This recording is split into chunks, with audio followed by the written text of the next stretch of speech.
Hey everyone, I am Eric. I'm an Angular developer. I've been doing software professionally for 14 years and Angular for 6 or 7 years. And this is going to be the, I think, sixth video in a series about making a new Angular test helper. And I'm, I've kind of been hyping this one up.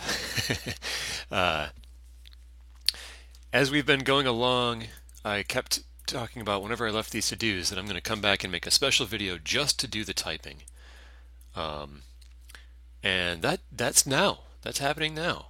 So it is next up on our to-do list. Test all the typing. Well, we're going to make the typing and test it. And the idea here is to make this as useful to our users as possible. So this is in a library, going to be in an open source library for Angular developers to use when they need to stub out in their tests some asynchronous function, whatever it is. So in Angular, we are used to doing that for HTTP network requests. And there's built-in stuff to the Angular framework so that we can set it all up nicely to start the request and test how the app looks in the in-between time and then flush the request or cause an error. So making helpers to do that for any promise-based function. Like usually I would consider doing this for browser-based APIs, like copy-paste is what we've been using, or IndexedDB or whatever. Or I guess that one's not promise-based. Anyway, any promise-based API. So um, this is the this is the analog that we're trying to mimic the API of that Angular developers should be used to from the Angular framework. HTTP testing controller, test request, and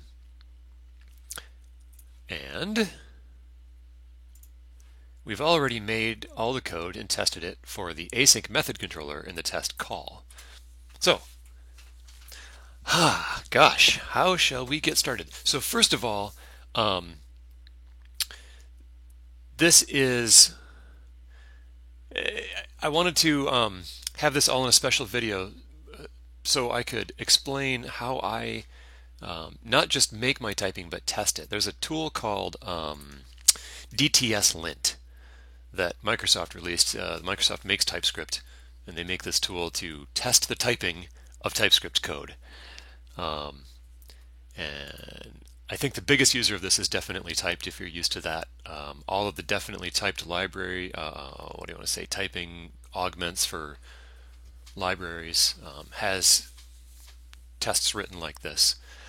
And so let me just, unfortunately, we're going to need to put it in a separate directory. I normally like to follow, just as the Angular community style guide says, you put all the related code together. So you don't break it up by function, like a folder for services and a folder for components and a folder for whatever else. Instead, you group everything by feature. So similarly, so in the tests go right next to the production code because it's grouped by that feature. And I would love to do the same for these typing tests, but unfortunately that just doesn't work with DTSLint. So I have to put it off in this special directory. So let's go ahead and make a file to get started for the async method controller dot, and what did I call it? DTS spec. That's just my own little convention for naming these things. And the way this works here, I'll pull up one of these. You put an expect type and put a string, just write out what you expect the type of the line below to be. So here, like in this previous test I'd written, which is not a very complex test, is it one line? Anyway, you can see the return type is jasmine.spy object of date, and so apparently you don't need the jasmine dot, but anyway, that's what you put. That's what you put there. And if something changes in the future, you make a change to your production code and this returns something else, then this will catch it and give you an error, and you'll it's just like regression testing, just like automated testing, but for only the typing itself. So we want a way.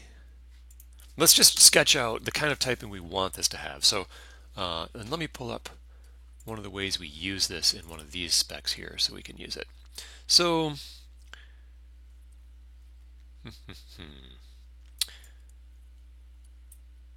one of the nice things, okay, yeah, here's, let's do one for our async method controller and also our test call, because those are the two things we made. Test call dot DTS spec. And in the end, I want to be able to do like, match. If we have an async method controller for this like write text,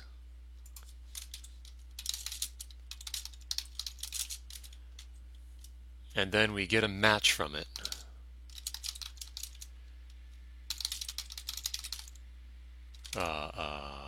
sure. Controller dot match. No, let's do expect 1. That's going to be a little easier.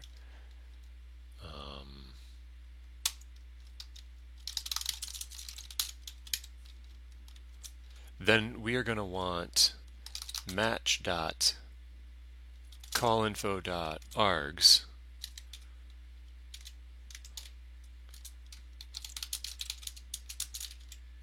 I want the typing to magically know that this matches the arguments you can pass into clipboard.writeText. So I want this to be, and let's just go ahead and go look at what those arguments are exactly. We have a clipboard, write text. So it's a single string. The argument list to this write text is a single string only. And so I want this to know that those arguments are a tuple that's a single string. And if I can carry that typing information all the way from here to here, I feel like we're going to have a great foundation.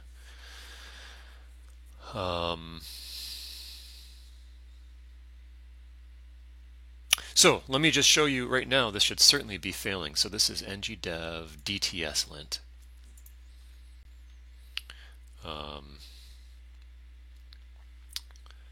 I don't know what the type is. Oh, well, we can see exactly what the type is going to be because it's an unknown array. Right? So we expected it. We want it to end up knowing that that's a single string. Right now, it doesn't know. Okay, great. Let's see if we could possibly make this happen.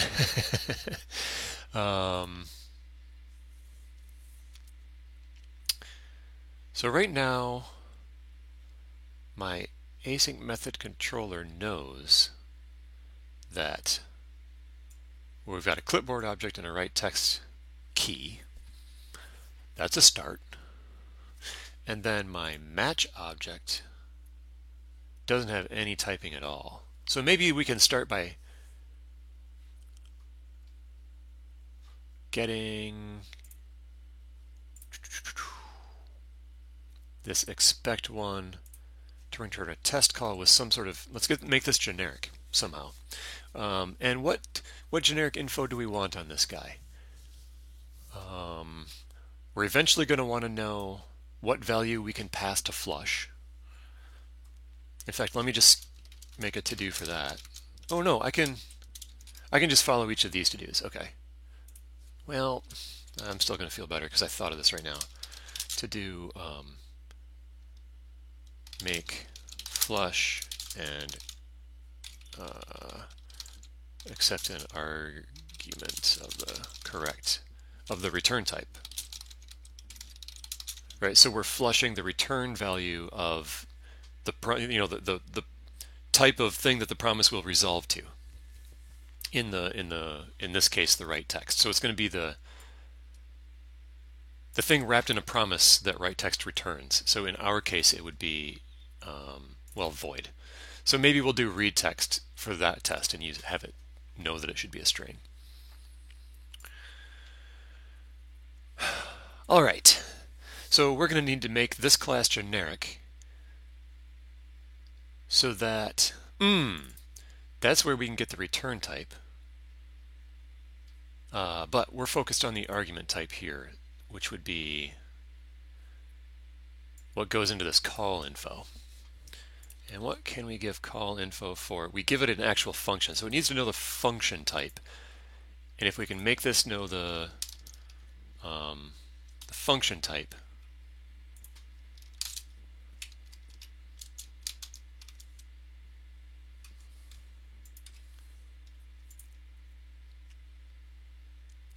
does not satisfy the constraint func.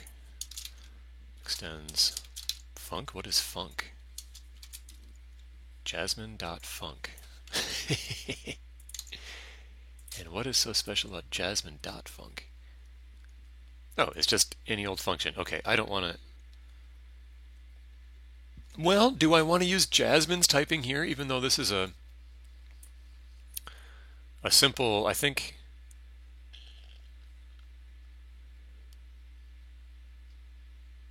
I might as well, because the whole point is to set the typing of this Jasmine call info object. So why not? So we're working on this to do right now. And so that's all cool, except now we need to specify here from expect1 exactly what kind of, which means from here, exactly what kind of thing this will return. And can we determine that from the generic info of the class? Yeah, that should just be O of n, right? So O is the object that has a k in it with an async function. Right, so n is the key, n is the name. I should really, I'm gonna bite the bullet and go ahead and I've been in the habit of these one-letter generic names, and I think that's probably just a bad idea, especially for this particular video or this particular session where I'm trying to get all the typing right. So let's call this function name,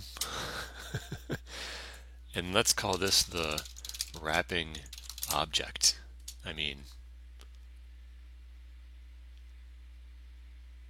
now it's clear that, so the wrapping object function name should give us the function itself, the type of the function itself.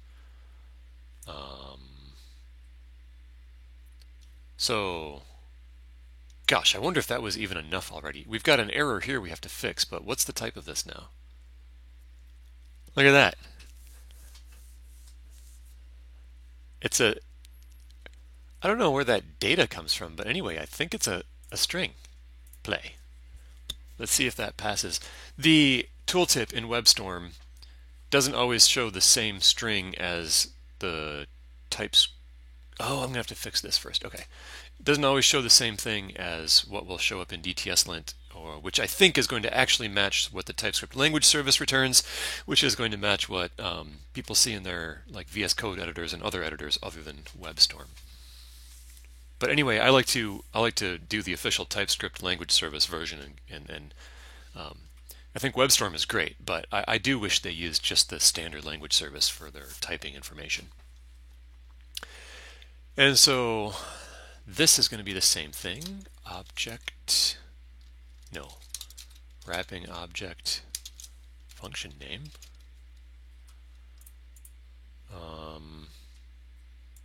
So, oops, this still doesn't compile. Oh, that's the same thing.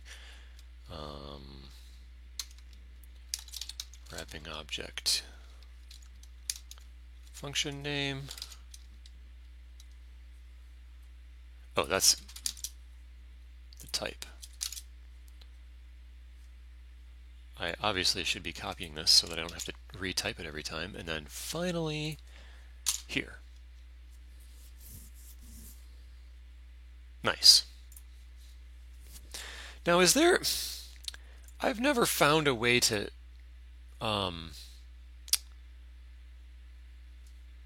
Oh, it actually says the name of the. That's cool. I didn't know that was a thing. I need to look into this. What is this? Why does this tuple have like a named property? I've never even heard of that before. I'm going to look that up in a second. Um,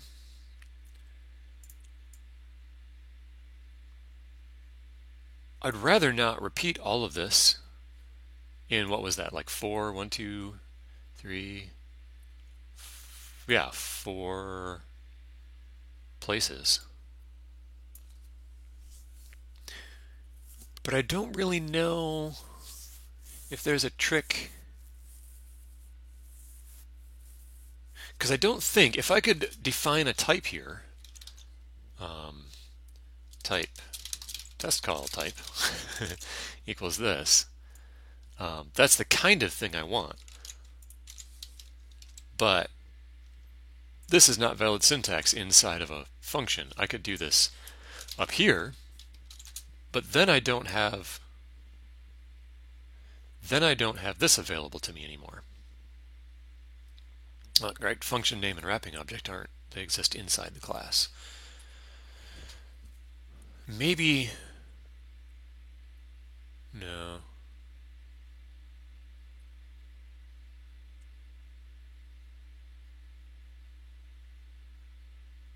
Yeah, I've never run across anything. If you know of how to do that, leave a comment for me. I would love to learn. Um, okay, so I wanted to look at why this has like a what is this? What would I even call this to search for? Like a TypeScript named tuple? Named tuple. I guessed the correct term for this. What are named or labeled tuple? Oh, that is so cool. TypeScript 4. Oh, it's recent. Okay. Maybe I did know the name because I have read the TypeScript 4 like changelog release note things and just didn't remember. No semantics, purely for documentation. That's great. Just a way of putting names in the type signature. That's so cool. That's even better than I thought was possible. So we would expect this to be data. The label for this is data. And so now we should have a passing typing test. That's fantastic. Oh, I spaced out. Yep. So no errors. That's great. Cool. We're making the typing better already. Okay, so this one. I remember writing this note thinking that could be tricky, and that might change the way we write the rest of our types. So let me focus on this one. Put some effort into the developer experience to infer T. Oh, it did. It was inferred.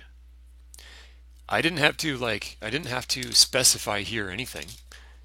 I just used this naturally, and it came up with the typing. Oh, but I remember. If I do like, if I try and do an autocomplete here, it's not giving me. I would prefer that if, as you're typing, you put in the object and then it's going to autocomplete the property for you. And I don't know if that's going to be possible, but let's try. So I think that's because of the order that I have declared these types. So it first tries to infer the function name, and then once it figures this out, so now the function name is, write text without the T. And then it says, okay, now I know that wrapping object needs to satisfy this constraint. And so the error is here saying, hey, this thing needs to satisfy the constraint where write text is an async function, and it doesn't have that. And I would prefer that error to be the other way around, so that I had the error here saying, hey, this has to be, and it lists out one of the functions, one of the asynchronous APIs you can stub. So let's see if we can figure this out. So we're going to want the wrapping object first, and we can't have the constraint there then. We can't refer to function name.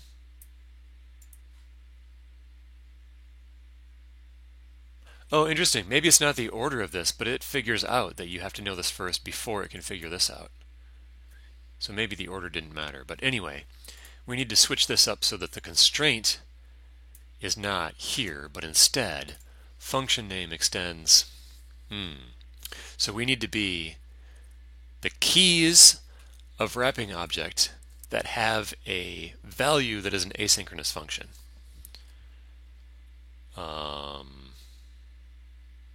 I think that's doable. So it's going to be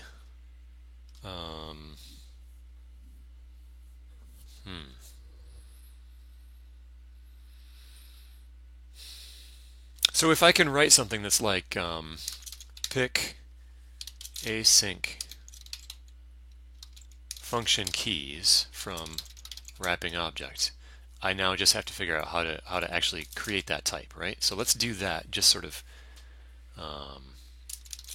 pick async function keys of t.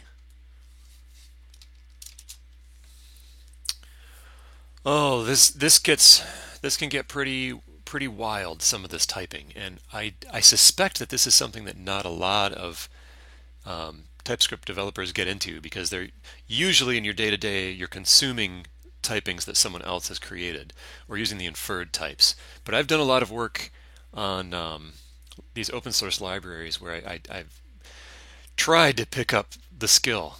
So let's see how well I'm doing here. If you're following along and actually know how to do this stuff, please feel free to brainstorm with me. But there's a trick to loop through the keys.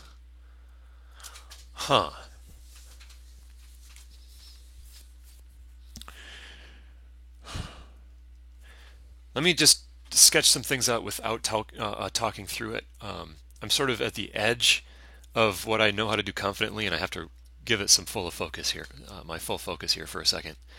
So I'm going to try a couple things, and then if I'll explain what I tried. So for each k in key of t,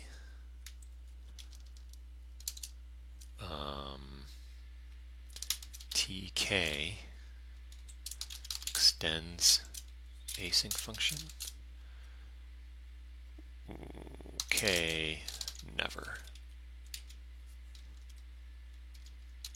key of t. Okay. Oh, look at this. Write text, and do I have autocomplete? Oh, I can't believe I did that off the top of my head. Okay, so what's going on here? This is some advanced typing, I think. It feels advanced to me.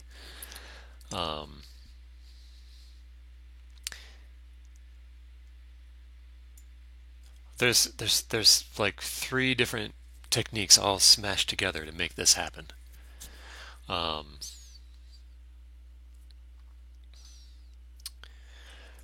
Okay.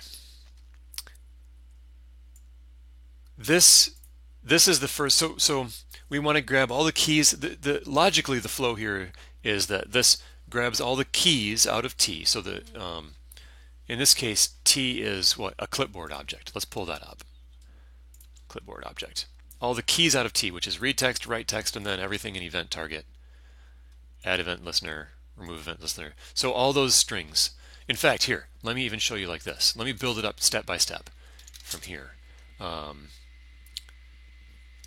All keys is key of T, right? And then if we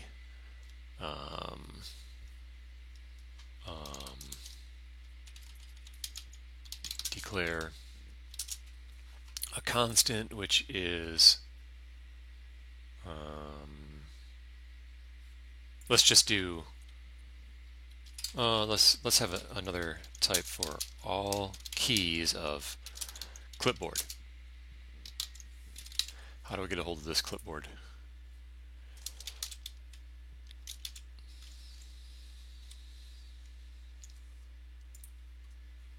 Is that not a thing?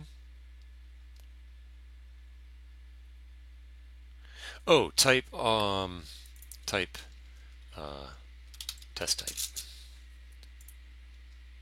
There we go. There we go. Initial type. So we've got read text, write text, add event listener, dispatch event, remove event listener, right? So this key of T gives me all those, and so now logically what we need to do is loop through them, so to speak, find the ones that are whose values are asynchronous methods, asynchronous functions, methods, yeah, whatever. Filter out to just those and have that, and then have those keys be the return type. So the way you can sort of loop through all the keys in a union type, the or there means this is union type, is by making an object and doing key in, having this in thing here. So now this is, if we look at just this part, test type is now pick async function keys of clipboard. Let me just comment that out for a minute. Now, and then, yeah, we'll build this up step by step. Now we're going to end up with an object that is all the keys where both the key and the value matches that. All right. Now, if we put key of T here, we're going to change it from an object with key value to just grab all the values out of that object we just constructed.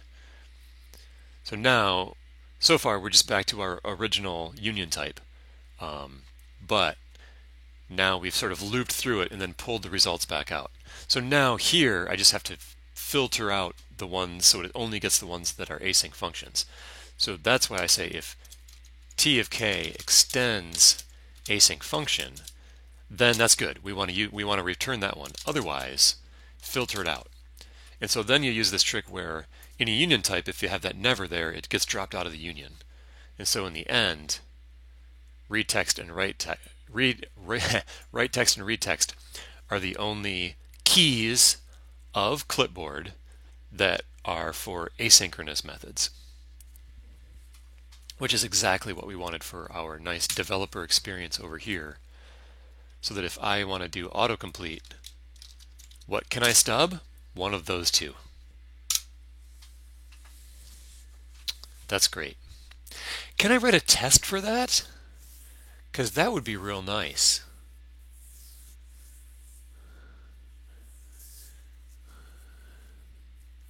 I mean, I could test this, but that's not, I like to write my tests, like I don't really want to export this and be able to access it from anywhere. This is really just a private implementation detail of my class. Is there some way I could test that autocomplete behavior just from the class? From what the user actually has access to? I'm not coming up with a way.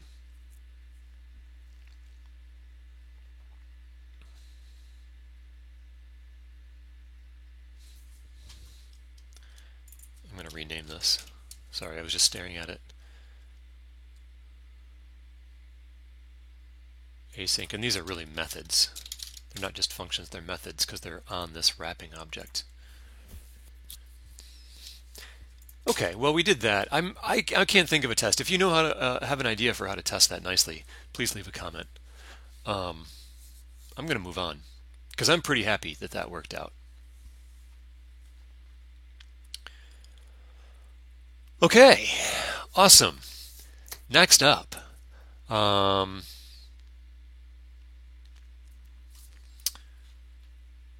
let's go ahead and do this one. Make flush accept an argument of the return type. So if I do basically match dot flush, how do I make sure that it will only accept I know. I'm going to expect the type of this to be a function. It returns void, but that's not the important part. The important part is that this in here takes a string. Oh no, that's void. Okay. So this one should be a void function. And then if we do, so this is the write text. If I make another one of these for read text, then we should expect it to be, okay, let's do, let's make this the write controller. We'll make another one for a read controller, and that's going to take read text. And then this is a read match. I'm going to also want a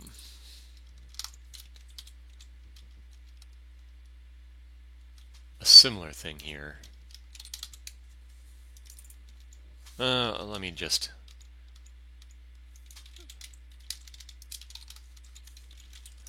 a similar thing here for a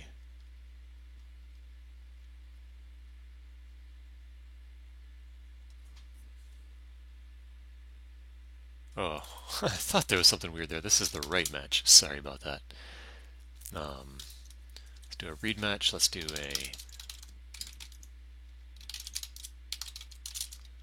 read controller dot expect one, and that's going to be the empty string. And then so this is the write flush. This is the read flush. Okay, and then this one is going to be something like a string. And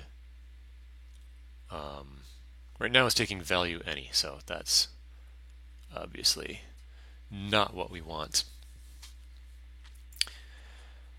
So that's going to be in here. We want, yeah, make this typing better. That's the one we're working on. So this is going to be the return type. Oh, this is the return type of f.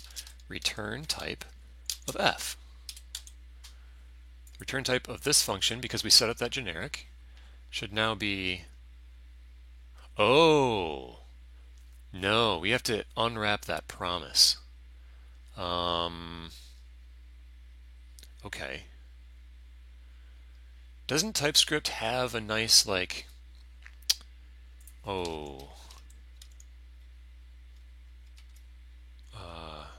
promise, like an unwrap promise type? What is that? That's from a third-party library. Maybe we can use that, but let's. I feel like TypeScript recently got something like that. TypeScript determine promise type. How to unwrap the type of a promise. 2019. I want something recent. Past, I don't know, year.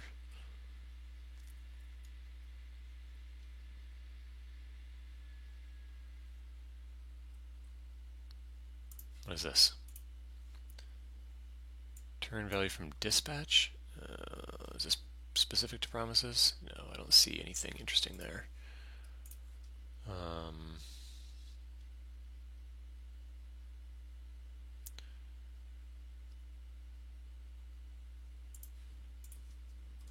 Is there a difference between TypeScript void and promise void? No, that's not what I'm looking for.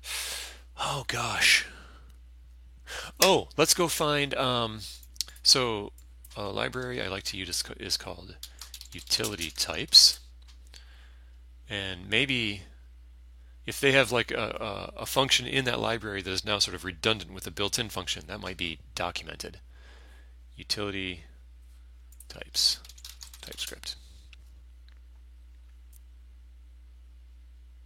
I thought I used to be able to search for that. That's we saw it here when we said promise type of this is coming from utility dash types. Maybe that's what I need to search for, utility dash types. Come on.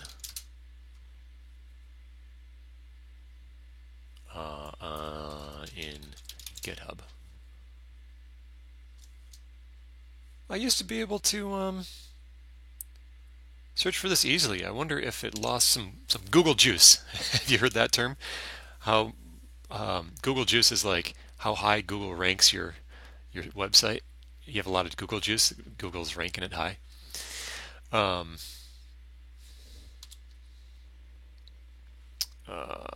This is in Node modules. It's just utility types. NPM. Let's look on NPM.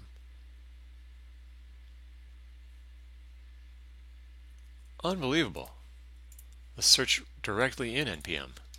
Utility types. Oh, look.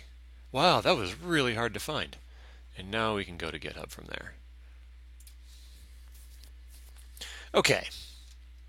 And we want to find promise type. And it does not say. See, a lot of these say like built in, built in.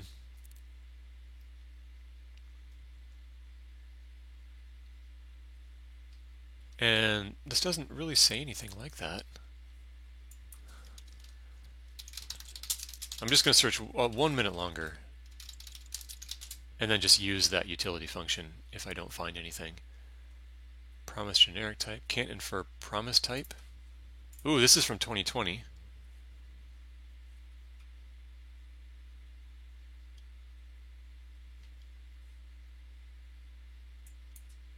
Nothing in the answers looks like it's telling us about how to use any sort of built-in typing thing.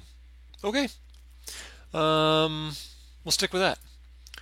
All right, so anyway, what did that do for us? That made this one value void. Oh gosh, that's so cool. And this one is also value void. Oh, because I did the wrong one. This should be read match. Value string. Haha. Love it. So now that we know that the value, that this is a function, you know, that's going to give us the nice developer experience where we would go read match dot flush, and I don't know if you have, well, anyway, if you do something other than a string, it'll give you the error there. They also, DTSLint also has an expect error, and so now, you know, you can test these error cases just sort of like that. But I prefer to do it this way because then my editor doesn't complain about errors all over the place.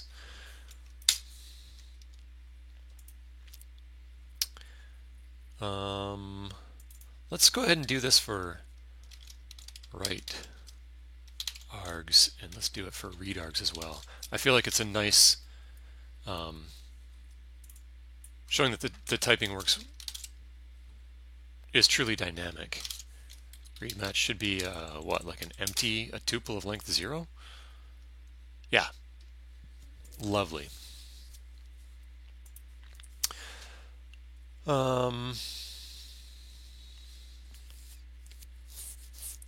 Ooh, this one's going to be cool. Oh, let's go ahead and do error because that's just going to be the same thing again.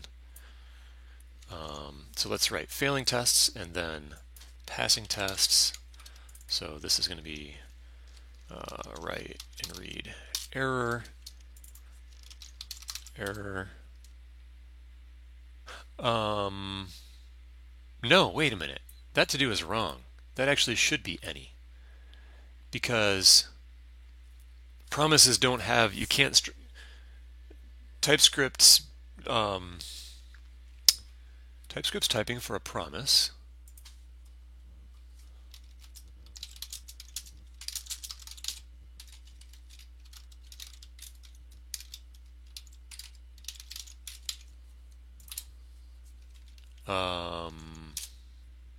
If we open that up, then the catch is any, right? Like, they don't provide generic typing for the rejection reasons, only for the values that it can resolve to. And so we can't actually do any better here. Okay. This one's cool.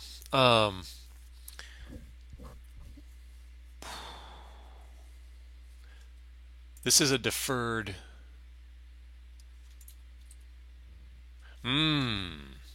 Interesting. What I want to do is make it so that here in the async method controller, when I construct a test call,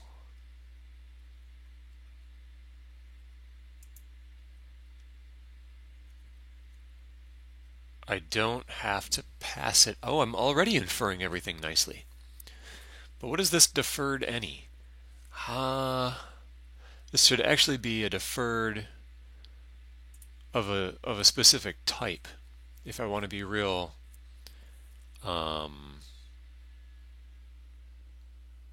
real accurate and real tight with my typing, which I do. I always use the strictest TypeScript settings and try to never use any like this, because that's the purpose of TypeScript, is to help you by telling you all the, giving you all the aids that it possibly can.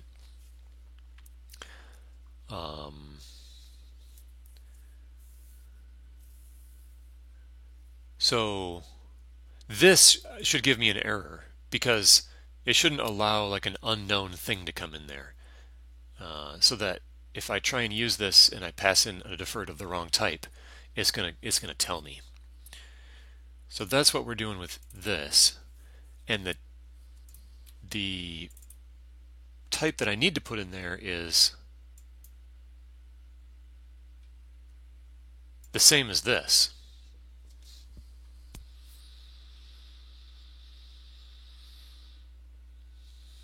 So let's switch things up a bit. If I do this, that is okay, but now I can't infer based on the constructor the type of the class, I think. Let's verify that. Test call, because new test call, and if we pass it a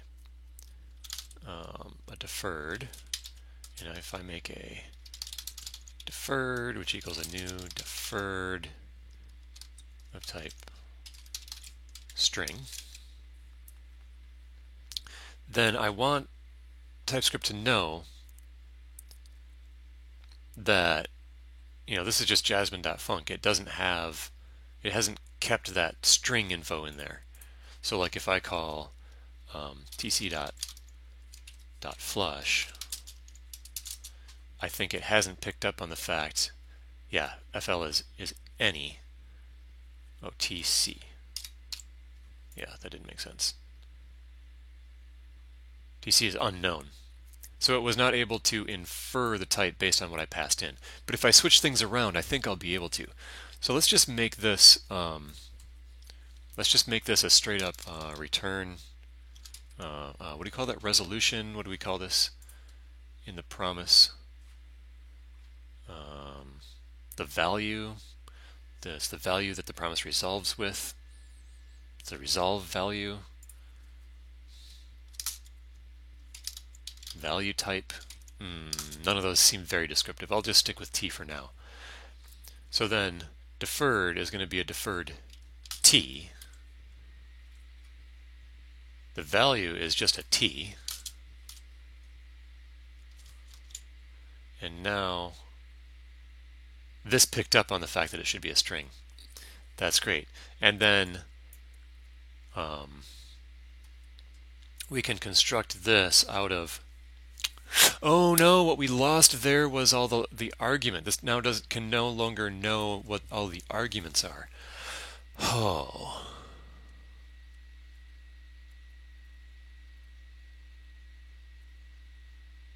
So there's nothing we pass to the constructor that's going to give us enough information to infer the argument type of the. Okay. Well, it was a nice thought, but it seems like there's just really no way around having to manually have in this where I'm using this class to manually specify the type. That's too bad. That's too bad. But we're not using any anymore. Any more. So here, what have I done?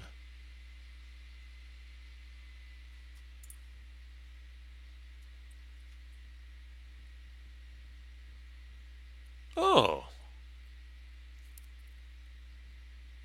What did I change? When I came here before, I was just talking about how this wasn't giving me an error.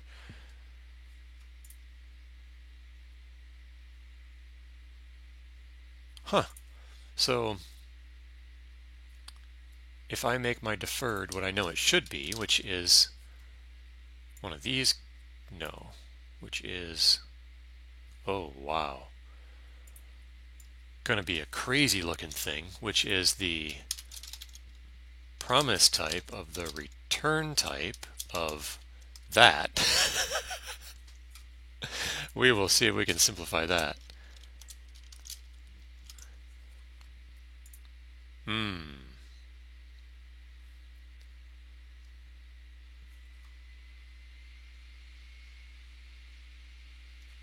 Oh, lost in the weeds. This is getting typing all real nice can be some effort for me anyway.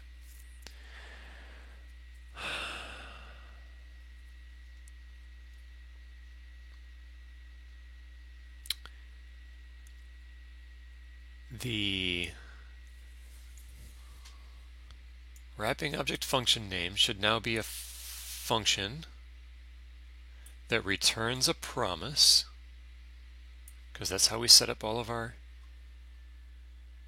constraints. And it's the type of that promise that should be used here in the deferred.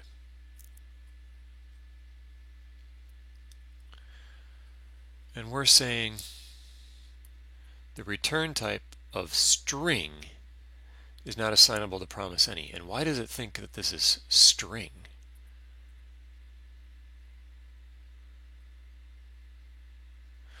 Return type of string or wrapping object. Where does this string or number or symbol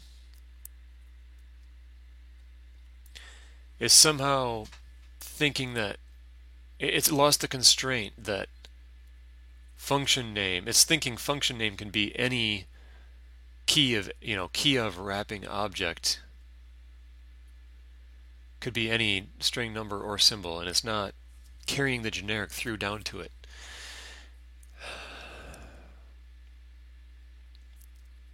Well, that's too bad. Sometimes I give up. This is not going to be exposed to a user. This is why I might give up here, right? If this was typing that a user would actually experience, I want to really put in the effort to make sure that the typing is solid for a user. But for this, it's all internal to the constructor of something, and a user is never going to actually construct one of these directly. So, I mean, we can just do that.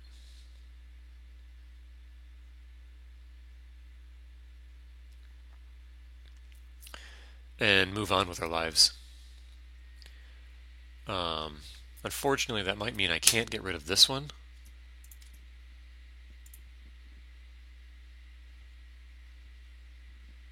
Because now it doesn't know that it's a legitimate, copy. That this function doesn't match the same signature as the one that we are spying on. That's really too bad. I'll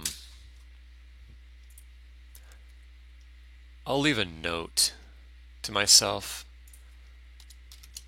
Note, it wasn't immediately clear how to make this typing happen without any, and this will be invisible to users. And maybe someday I'll have an idea and come in here and fix it up. I would prefer to even help myself, right? Because I'm the only one who will mess something up with typing. At least my users, it's just me. But even still, I'd rather set things up to help prevent me from messing things up too. Then what about this one? As any. Have we done enough to get rid of all that yet?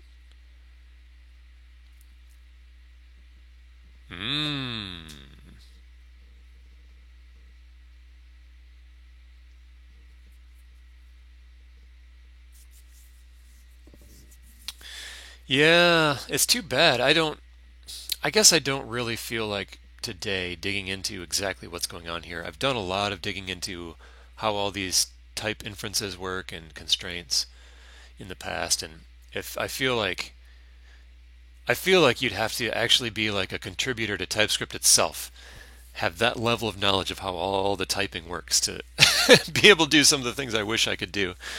And I'm just not that advanced. I'm going to leave that alone again, and move this up here. It wasn't clear how to avoid any in this constructor.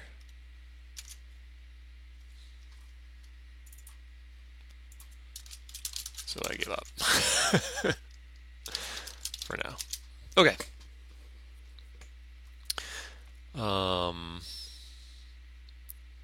Nice.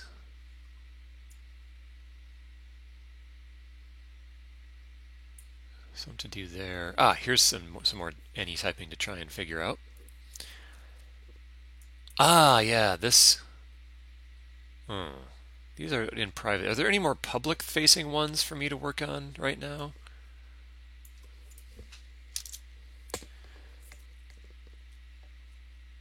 Match. It feels like match might end up being public-facing. Yeah. Let's figure this guy out.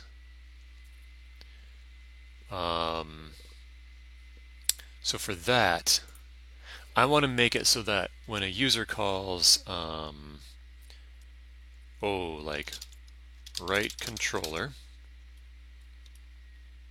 Yeah, basically .expect one is one of these match objects.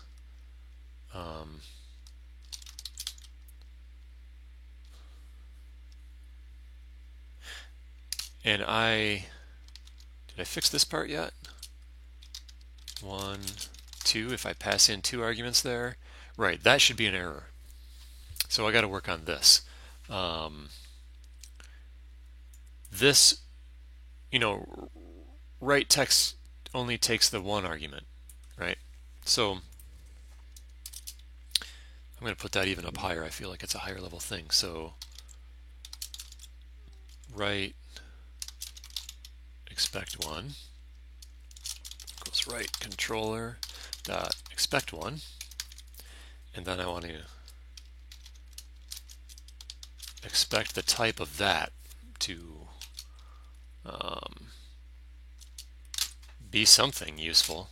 That's actually kind of complex, because it could be either, right, it could be either an array where the data is string, or a function that takes the data as string and returns a Boolean.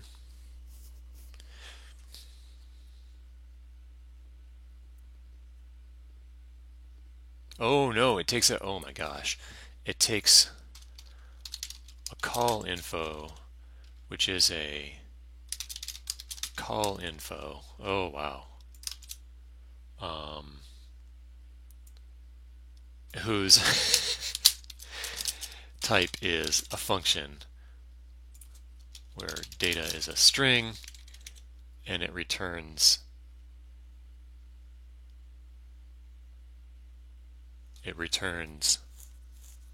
so this is basically the type of write text. And the type of write text is a function that takes data as a string and returns a promise of void, if I remember right. Wow. And right now we have it's not, the tooltip isn't even telling us. DTS-lint will tell us.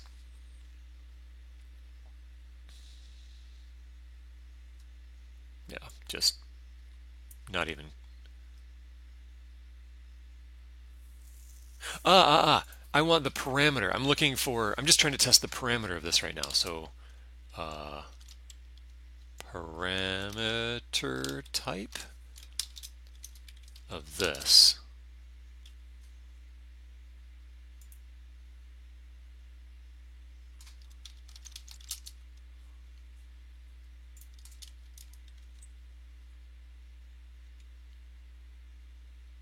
Oh. How do I do this? Const. Let's do the write expect one type equals the type of this. So now that type should be a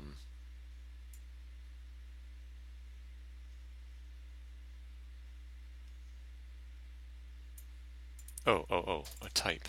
Oh my gosh. There we go. Should be a function that takes a match. And so I want to see what the type of this match is. Write expect one match type is now the parameters of this, and it's the first parameter. There we go. So right now we have, it's an any array or that predicate that you can pass into the match function. So I want to have the typing set up in this file to carry through the fact that these should be data string and the return type should be void. And that's going to allow me to,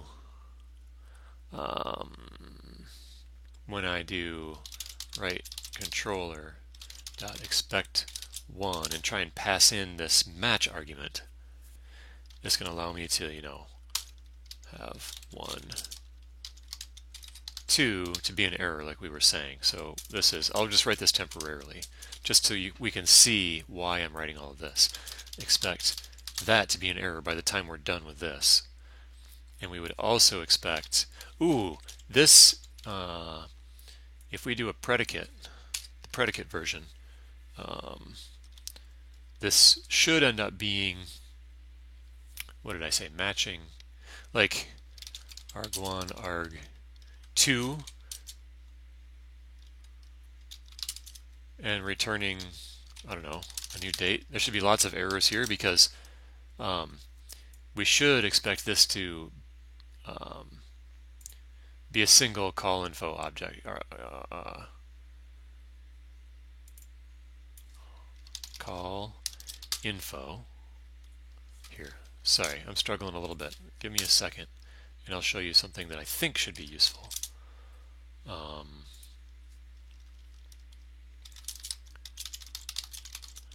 Call info dot args. So it should be carried through into this call info object that we get passed into the predicate. So we would expect this to be data string.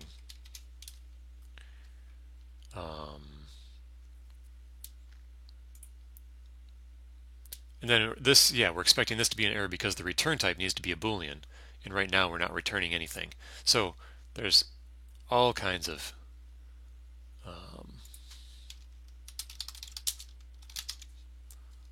interesting things going on there.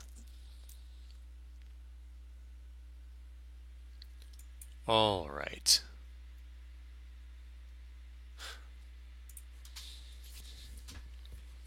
So now we have our failing tests all set up, I think.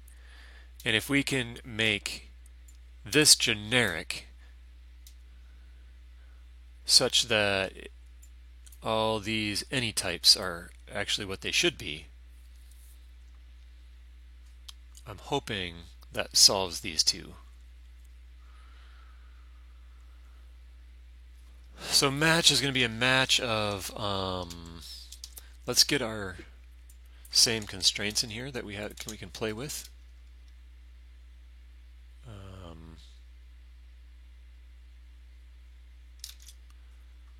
And so then this is going to be our the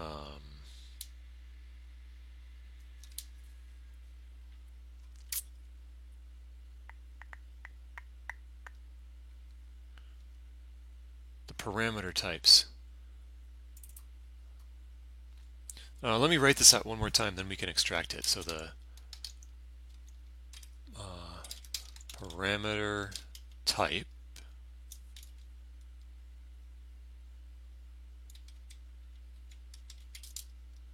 from typedoc? No. Argument? What was it? There's some built-in one for this. Argument parameters. There we go. The parameters of wrapping object function name. And so that's already an array. And then here we will need to pass in wrapping object and function name. Now we just made this generic everywhere.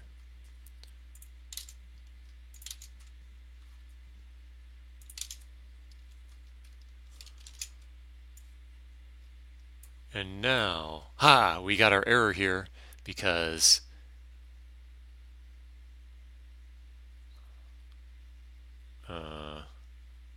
well, I'm not going to take the time to understand that message. The point is, if we do this, the error should go away. Yeah. In the type of this guy, let's just see.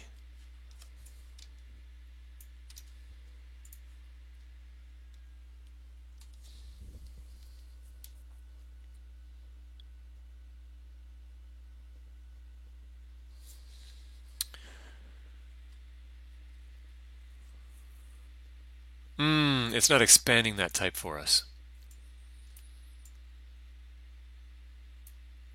Well, we want to see at least this part working now. And there's a trick. There's a trick for this. Resolve TypeScript. Resolve type.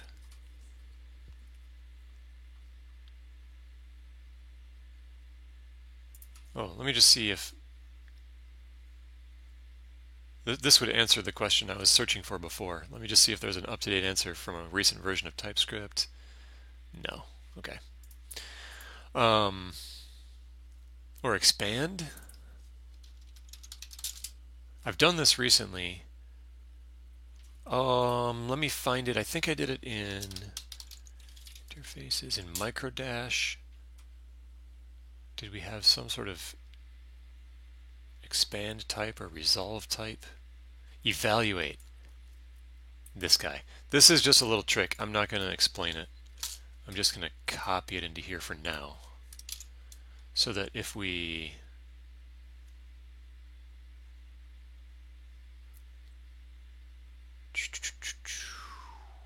put that here,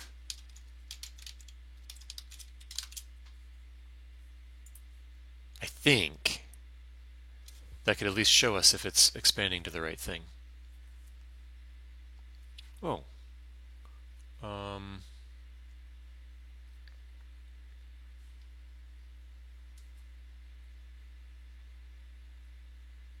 yeah, I'm getting an error here. What's my error? Oh.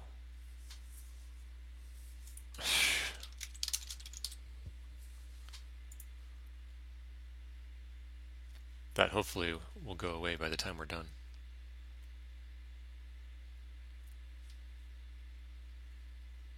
Hmm.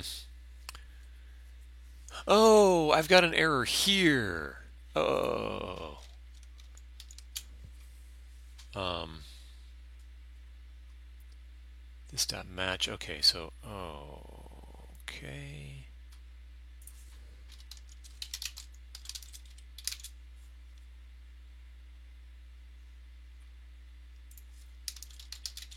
Oh, wait a minute. What if I? Well, yeah. We just do that. Ugh. I feel like I'm going down the wrong path here. Things are getting worse.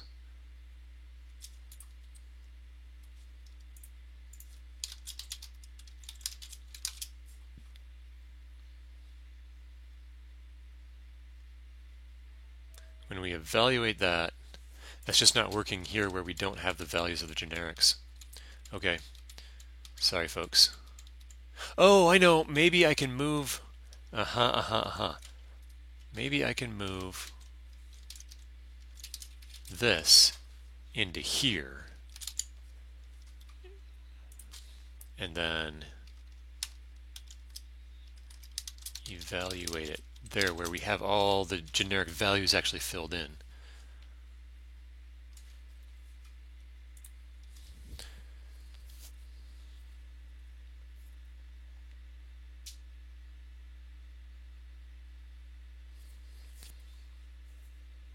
Hey, that worked. Okay. Whew. So evaluate is a little trick to, before this said match right here. Um, Instead of spelling out what that resolves to essentially. And so evaluate is a little trick that I found someone posted online to get it to resolve like this here. And I should have, yeah, obviously put it here instead of here, because here you couldn't evaluate it because all those it didn't have the concrete values to fill in for the generics like we do over here. Cool, cool, cool. So we got that part working. Now we want to get this end part working.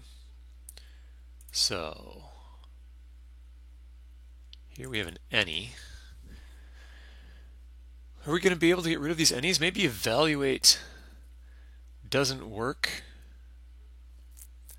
on the functions. Maybe that only works.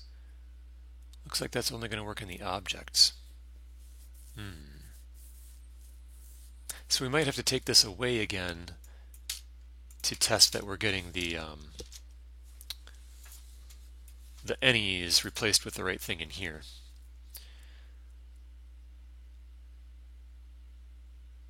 So instead of an any array, this is our same parameters. And then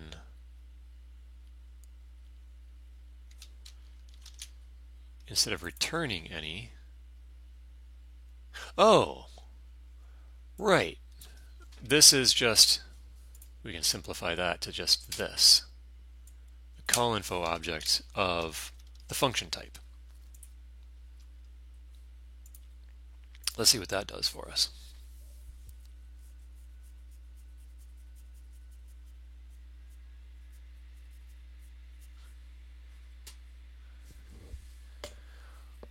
Oh yeah, the match. Evaluate is okay. Well, we can copy this and paste it into here instead of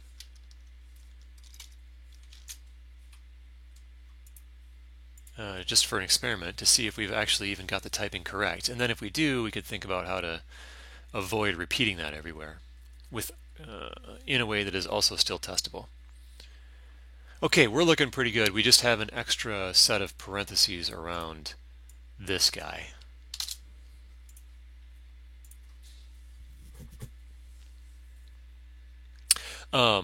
That's a caveat with DTS-lint.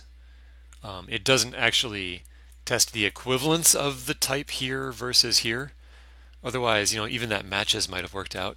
Instead, it does an actual string comparison. And I hear there's another library out there that will do the more structural comparison nowadays, but I'm just not on it yet. I'm just not on that library yet, and that would be a big changeover for me. Cool. I think we're getting close. That knocks out that to do. The problem is now how to have a test for it without having to repeat this every time and be able to actually use this sort of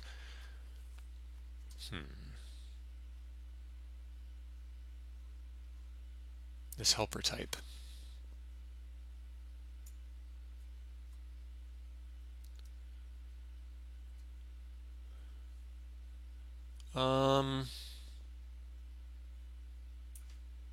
Because I want to stick with, I want this to be succinct.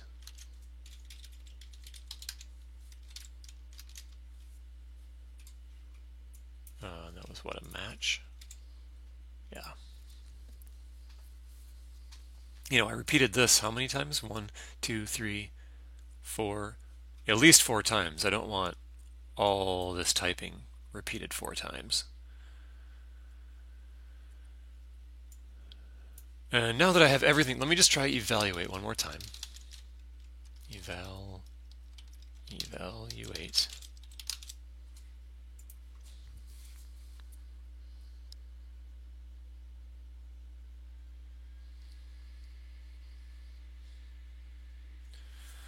And maybe,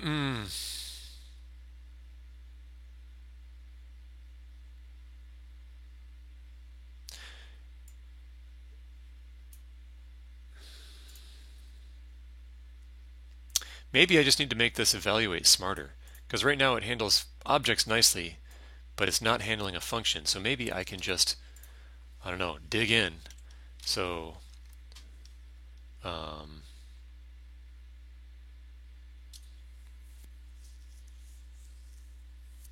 I extends function.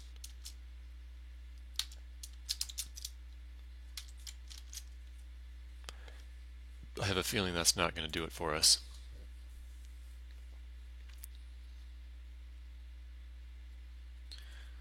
That's what called distributing the union, I think.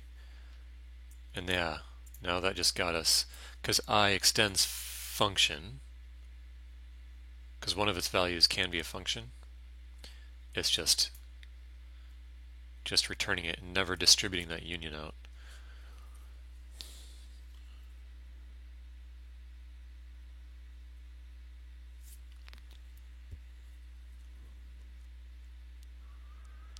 Well, that's too bad. I don't know how to keep a nice test. Okay, so what am I really trying to do here? I'm trying to test the case where you pass the this already tests well the function side of things. So now here I just want to test the arguments. When you pass in the other option, instead of passing in a predicate, you pass in an array of arguments.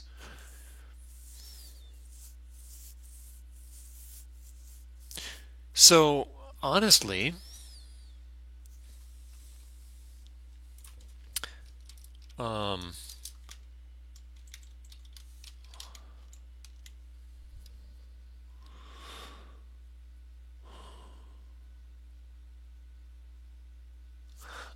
all we need to test is this part and then this part, call info. Yeah, the call info part. That's this. Those are the two parts where we need the generics to be propagated all through correctly. So I can see how we could test this part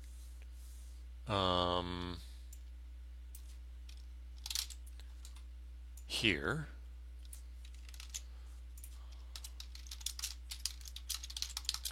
If TypeScript can infer correctly that this call info is one of these, that covers the function side of things.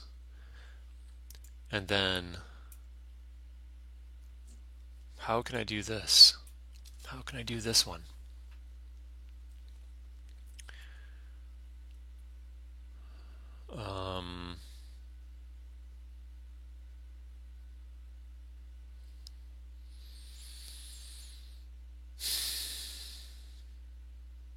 Open to ideas. I can do the expect error thing. Last resort. You know, I could do a bunch of tests like pass in a number and show that that's an error. Pass in two strings and show that that's an error. And pass in a string and not expect that to be an error.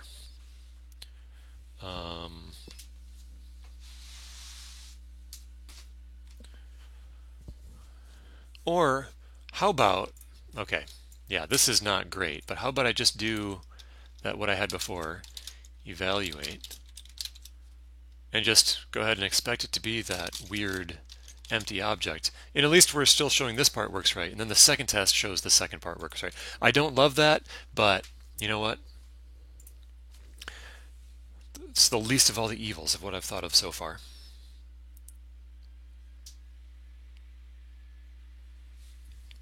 Good enough. And let's do something similar for the read version. So every time we see write, we want to replace it with read. And then this should tell us that all these are wrong, because we're going to have to end up with that being an empty array, that being, and this being what, a string?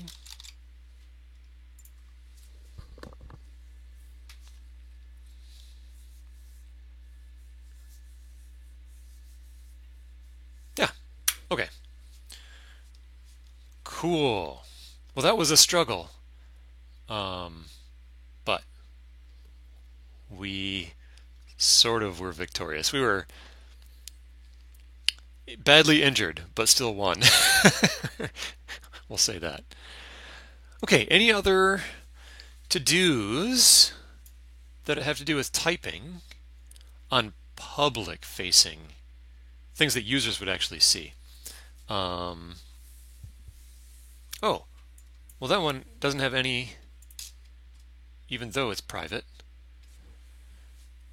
This one doesn't have any. It's private, but I feel like we've done this a bunch of times, and so we should be able to easily figure this out.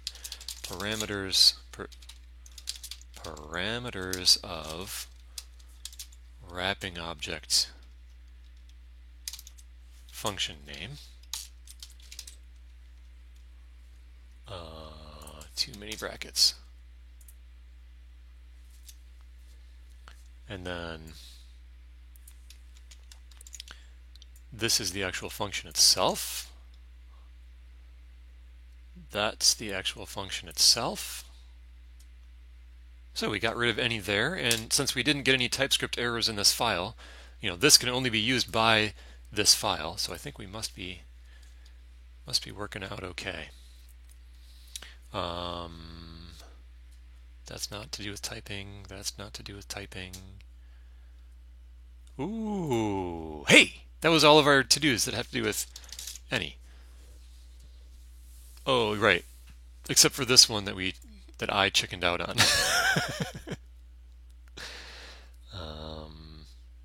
Oh, there's one down here. Stringify. This one I actually should be any. I want to.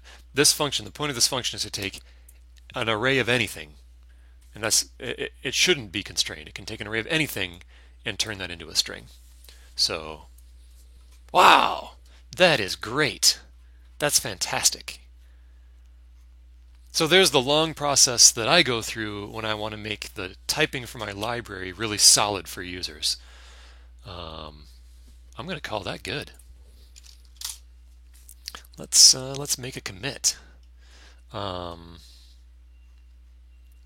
are going to go in and clean up some of this and when we do documentation, but I think this is a great intermediate step. What did we do? We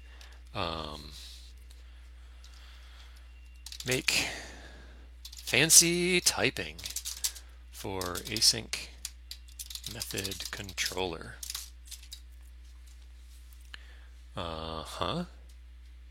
That's great. Oh, I've got all of my specs. Okay, we need to give a little more attention to where these specs actually live. Yes, and we can remove this item from our to-do list. Haha. All right. So this is typing of the controller. It's only down.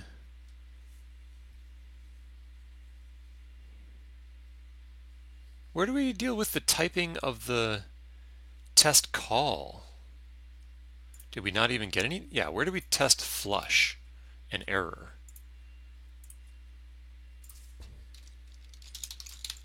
There, it's only this bottom one. So most of this actually belongs, oops, in the test for the controller itself. And then here we really only need, oops, right match. Right match. We really only need enough to get down to test this flush. Oh, only flush. No, call info as well, right? The test call has call info and flush. And those are the two things that users could be affected by with the typing. So call info, where's that? Oh, that's different call info. Call info. No, that is the call info. That's the same call info. How doesn't the user get one of these test calls, not just in a function somewhere? Isn't the return value of something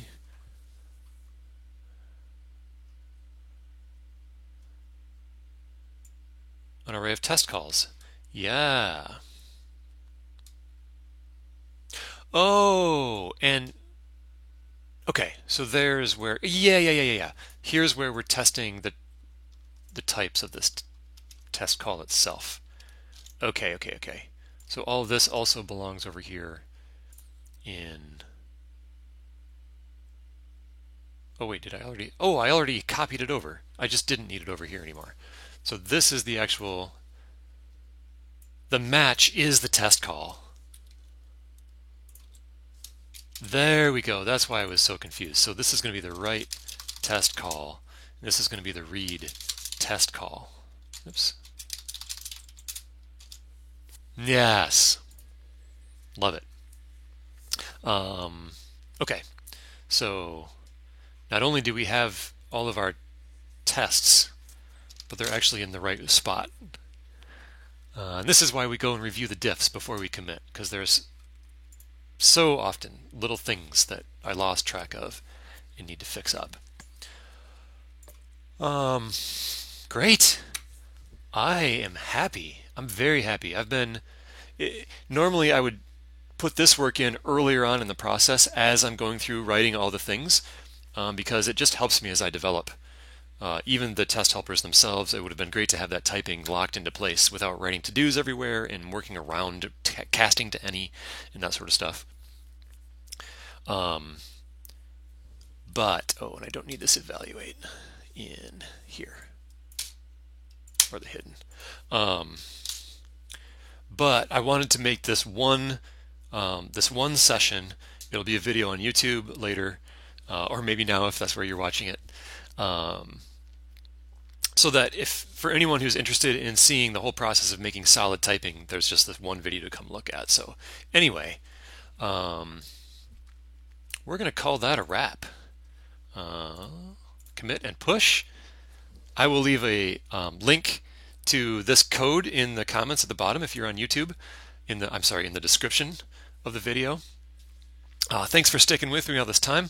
I hope you got something out of this, and happy coding.